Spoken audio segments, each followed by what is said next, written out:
बिस्मिल्लाहिर्रहमानिर्रहीम। Physics point by Asif Rashid. Student, आज हम करेंगे चैप्टर नंबर 12 के एक्सरसाइज के शॉर्ट क्वेश्चन। इसके अंदर हमारे पास पहला शॉर्ट क्वेश्चन होगा हमारा, the potential is constant through the given region of space, is the electric field zero और non zero in this region. ये हमारा क्वेश्चन है। तो बच्चों, मैंने कोशिश की है कि क्वेश्चन इस तरह से स्लाइड्स लिखी जाएं ताकि आप बोर्ड में लिखो तो आपको पैटर्न भी यहाँ से याद हो जाए। पहले बच्चों आपने आंसर लिखना होता है और बाद में आपने उसको एक्सप्लेन भी करना होता है। और ये वीडियो मैं उसी मेथड पे बना रहा हूँ कि आप एज इट बोर्ड के अंदर आप इस पेपर को लिख सकते हैं।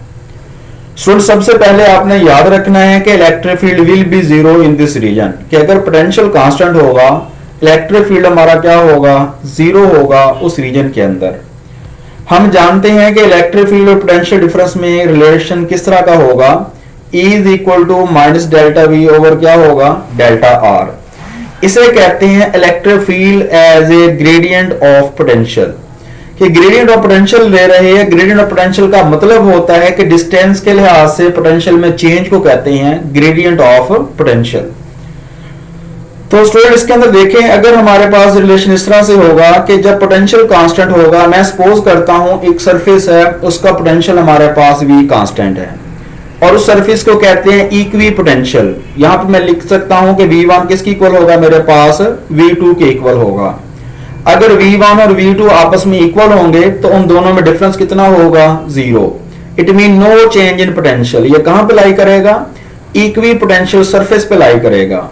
E किसकी इक्वल आ जाएगा, जीरो ओवर क्या होगा, delta are. Zero over something किसकी इक्वल आ जाएगा, जीरो। इसका मतलब हुआ कि इलेक्ट्रिक फील्ड हमारे इस रीजन में क्या है, जीरो है।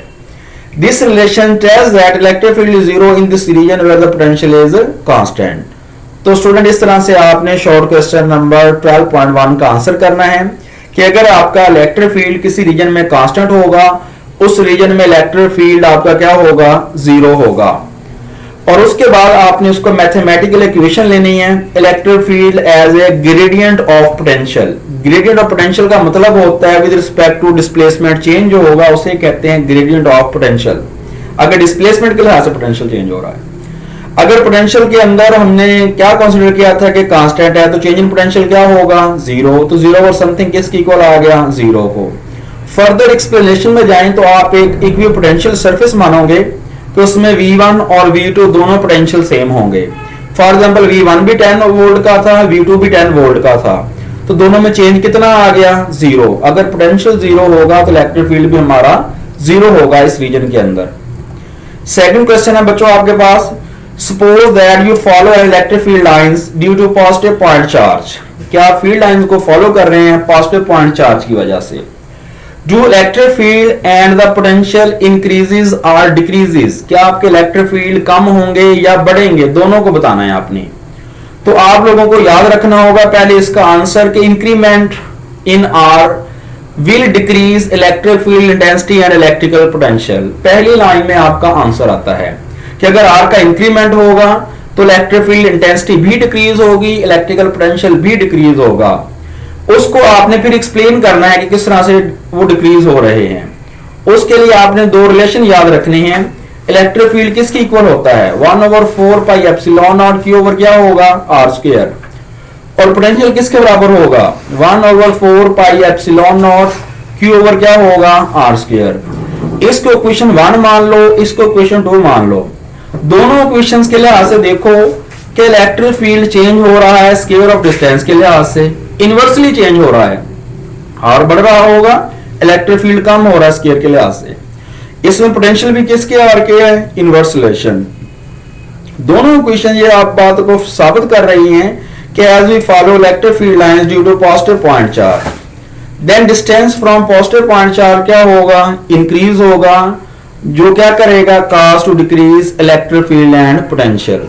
स्टूडेंट, कोई पॉजिटिव पॉइंट चार्ज ले लें। पॉजिटिव पॉइंट चार्ज की फील्ड लाइंस आउटवर्ड होती हैं। अगर पॉजिटिव पॉइंट चार्ज की फील्ड लाइंस आउटवर्ड होंगी, अगर फील्ड लाइंस की डायरेक्शन में चल रहे हैं, उस चार्ज को हम इलेक्ट्रिक फील्ड लाइंस की डायरेक्शन में लेके जा रहे हैं, उस केस में सेंट्रल जो मेन चार्ज होगा उससे फासला उसका बढ़ना शुरू हो गया। जितना चार्ज से दूर जा रहे होंगे आर आपका बढ़ रहा होगा और उसी लिहाज से इलेक्ट्रिक फील्ड भी वीक हो रहा होगा, हमारा पोटेंशियल भी क्या होना शुरू हो जाएगा, वीक हो जाएगा। इससे ये कंक्लूजन निकलती है कि आर के बढ़ने से दोनों क्या होंगे, डिक्रीज होंगे। यू फॉलो मीन क्या होगा कि अगर हम पॉजिटिव पॉइंट चार्ज की फील्ड लाइंस आउटवर्ड होती हैं, हमारा चार्ज भी किधर जा रहा होगा, आउटवर्ड। अगर वो आउटवर्ड फील्ड की लाइंस के डायरेक्शन में चार्ज मूव करके जाए, उस केस में डिस्टेंस बढ़ेगा और उसका पोटेंशियल और उसका इलेक्ट्रिक फील्ड इंटेंसिटी दोनों डिक्रीज होना शुरू हो जाएंगे। इस तरह से 12.2 को आपने एक्सप्लेन करना है पेपर में। थर्ड शॉर्ट क्वेश्चन है बच्चों आपके पास, how can you identify that which plate of capacitor is positively charged. आप किस तरह से आइडेंटिफाई करेंगे, शनाख्त करेंगे किस प्लेट पे पॉजिटिव चार्ज है। इसके लिए आप एक डिवाइस इस्तेमाल करते हैं, that is known as gold leaf electroscope. तो सबसे पहले आपने एक positively charge gold leaf electroscope लेनी, जिस तरह मैंने लिखा हुआ इसके अंदर देख सकते हैं आप कि when freely suspended positively charge gold leaf electroscope is brought near the one plate of a capacitor, then divergence of gold leaves shows that plate of capacitor is positively charged, otherwise negatively charged. Mean जैसे ही आपको हाथ के साथ एक rod शुरू किया हुआ है, अब यूं सपोज करिएगा कि इस गोल्ड लीफ को, ये रॉड हमारे पास एज ए मैं मान लेता हूं कि ये प्लेट ऑफ कैपेसिटर है। अगर आप गोल्ड लीफ को प्लेट ऑफ कैपेसिटर के करीब लेके जाएं, अगर इन दोनों गोल्ड लीव्स के दरमियान डाइवर्जेंस बढ़ जाए, ये नजर आ रही है, ये गोल्ड लीफ इधर के एक लीव है इसका, एक यहां पे है, अगर इन दोनों में डाइवर्जेंस बढ़ जाएगी तो प्लेट पर चार्ज कौन सा होगा, पॉजिटिव। अगर इन दोनों लीव्स की डाइवर्जेंस कम हो जाएगी तो इस प्लेट पर चार्ज कौन सा होगा, नेगेटिव होगा। इस तरह प्लेट ऑफ कैपेसिटर पे चार्ज को फाइंड आउट किया जा सकता है, किस नेचर की प्लेट ऑफ चार्ज होगी, तो आप गोल्ड लीफ इलेक्ट्रोस्कोप से फाइंड कर सकेंगे। और इसके लिए एक और भी मेथड इस्तेमाल करते हैं कि इलेक्ट्रिक फील्ड को आइडेंटिफाई करने के लिए आप पॉजिटिव पॉइंट चार्ज इस्तेमाल कर ले, जिसे टेस्ट चार्ज कहते हैं। अगर पॉजिटिव प्लेट होगी तो टेस्ट चार्ज के ऊपर ऑलवेज पॉजिटिव चार्ज होगा, वो वहां से डिफ्लेक्ट होगा आउटवर्ड। अगर नेगेटिव होगा तो टेस्ट चार्ज डिफ्लेक्शन क्या होगी, प्लेट की तरफ होगी। तो आप टेस्ट चार्ज से भी आइडेंटिफाई कर सकते हैं किस प्लेट पर चार्ज हमारा पॉजिटिव होगा। सेकंड देखते हैं स्टूडेंट, हमारे पास 12.4 नजर आएगा आपको, डिस्क्राइब द फोर्स और forces on A positive point charge when placed between parallel plates with similar and equal charges with opposite and equal charges। बच्चों इसको समझना है जरा आपने कि अगर हमारे पास सबसे पहले इलेक्ट्रिक फोर्स और चार्ज के दरमियान रिलेशन किस तरह से होगा, F is equal to Q into क्या होता है, E। ये एक फार्मूला होता है। इस फार्मूले को मैं दो तरह से जस्टिफाई करूंगा। एक ही मैंने थ्योरी लिखी है, बोर्ड में आपने एज इट लिखना है जैसे आपको ये स्क्रीन पर नजर आ रहा है। When a positive point charge is placed between parallel plates with similar and equal charges, it will experience no electric force because electric field between the plate is zero। अगर सिमिलर प्लेट्स होती हैं उस पर भी positive charge, उस पर भी क्या होगा, पॉजिटिव चार्ज। पॉजिटिव को पॉजिटिव क्या करेगा, रिपेल करेगा, उनके दरमियान इलेक्ट्रिक फील्ड नहीं होगा। अगर इलेक्ट्रिक फील्ड ही नहीं है तो उसके ऊपर लगने वाली फोर्स भी क्या होगी, जीरो होगी। इस तरह से स्टेटमेंट को आपने जस्टिफाई करके 4-0 कर दी। या बच्चों दूसरा कॉन्सेप्ट ये भी होता है कि अगर यहां भी पॉजिटिव प्लेट चार्ज है, यहां भी पॉजिटिव प्लेट चार्ज है, यहां पे क्या रखा था आपने, चार्ज, ये भी फोर्स F से रिपेल कर रहा है, ये भी F फोर्स से रिपेल कर रहा है, दोनों फोर्स की डायरेक्शन क्या होगी, अपोजिट। चूंकि दोनों इक्वल एंड अपोजिट चार्जेस थी, इक्वल एंड सेम चार्जेस थी, जितनी ये रिपेल करेगी उतनी प्लेट ये रिपेल करेगी, डायरेक्शन क्या होगी, उलट। दोनों फोर्सेस कैंसिल होकर फोर्स का रिजल्टेंट जीरो हो जाता है। इस मेथड से भी एक्सप्लेन कर सकते हैं। इसी पार्ट को बच्चों दोबारा सुन लें क्योंकि थोड़ा सा टेक्निकल पॉइंट है इसके अंदर कि when a positive point charge placed between parallel plates with similar and equal charges, अगर आप किसी पैरेलल प्लेट्स के दरमियान हम ऐसे चार्ज को रखेंगे कि दोनों प्लेट के ऊपर चार्ज, एक अगर फॉर एग्जांपल +5 कूलम की है, दूसरी भी +5 कूलम की है, इसके ऊपर कोई इलेक्ट्रिक फोर्स नहीं लगेगी। उसकी वजह मैंने बताई थी कि सिमिलर प्लेट्स के दरमियान जीरो फील्ड होता है, तो फील्ड नहीं होगा तो फोर्स भी नहीं लगेगी। सिंपल बोर्ड में आप ये लिख सकते हैं। या इसका एक बी मेथड भी होता है एक्सप्लेन करने का। अगर दोनों प्लेट पर पॉजिटिव चार्ज, ये भी +5 कूलम की थी, यहां भी +5 कूलम की थी, या सेंटर पे क्या रखा था आपने, चार्ज रखा हुआ है। अब ये भी उसके ऊपर फोर्स ऑफ रिपल्शन लगा रही है, ये भी क्या लगा रही है, फोर्स ऑफ रिपल्शन। तो दोनों की फोर्स की मिकदार क्या होगी, सेम। चूंकि वो भी 5 कूलम की प्लेट थी, सेकंड भी 5 कूलम की थी, दोनों प्लेट पे चार्ज क्या था, सेम। दोनों की डायरेक्शन क्या हो जाएगी फिर, अपोजिट। तो उनका रिजल्टेंट क्या हो जाएगा, जीरो। तो फोर्स का जीरो रिजल्टेंट लेकर भी आप इसको साबित कर सकते हैं। दोनों तरीके बच्चों याद रखिएगा। इसी तरीके से मैं बी को भी एक्सप्लेन कर सकता हूं कि व्हेन पॉजिटिव पॉइंट चार्ज, दोनों केस में पॉजिटिव पॉइंट चार्ज बच्चों लेना, इस पे ऑलरेडी पॉजिटिव पॉइंट चार्ज है, placed between the plates of the capacitor will it experience electric force. तो फॉर्मूला मैंने लिखा हुआ है, ये जरूर फील करेगी F is equal to Q into क्या होगा E।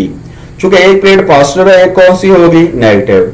तो इलेक्ट्रिक फील्ड लाइंस पॉजिटिव से किधर होती हैं, नेगेटिव की तरफ। इस तरह मैक्सिमम फोर्स चार्ज पे लग रही होगी, तो वो उसके अंदर क्या होगा, वजह क्या है कि इलेक्ट्रिक फील्ड सेट होगा पॉजिटिव से नेगेटिव, और चार्ज भी हमारा पॉजिटिव से नेगेटिव की तरफ फ्लो करेगा। सिंपल स्टेटमेंट जस्टिफाई होगी। बी केस क्या होगा, एक प्लेट यहां पॉजिटिव चार्ज है, इधर वाली कौन सी है, नेगेटिव चार्ज। यहां से चार्ज इस डायरेक्शन में फ्लो कर रहा है, तो ये फोर्स रिपेल की लगा रही है इस सिमत में, और दूसरी प्लेट क्या लगा रही है, उसके ऊपर रिएक्शन की फोर्स वो भी क्या लगा रही है, इसी सिमत में। दोनों फोर्सेस क्या जा रही हैं, सेम डायरेक्शन में। जब सेम डायरेक्शन में जाएंगी तो दोनों का रिजल्टेंट क्या होगा, F प्लस F 2F।